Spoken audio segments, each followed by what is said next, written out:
Presiden terpilih 2024-2029 Prabowo Subianto menjalani operasi besar di Rumah Sakit Pusat Pertahanan Negara, Panglima Besar Sudirman, Bintaro, Jakarta sekitar 1 minggu lalu.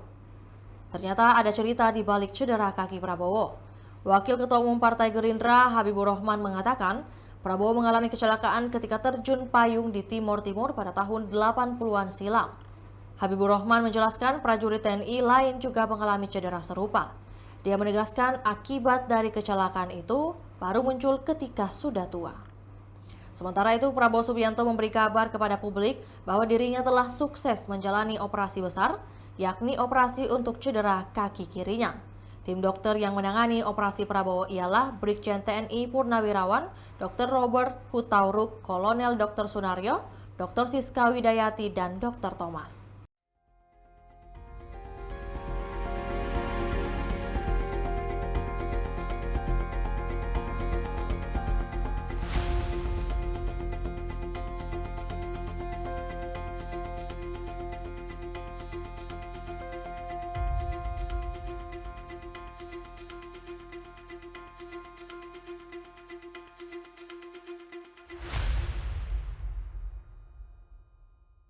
Itulah tadi berita hot news kita pada hari ini. Saksikan berita hot news lainnya hanya di kanal YouTube dan Facebook Tribun Timur. Download Tribun X sekarang, menghadirkan lokal menjadi Indonesia.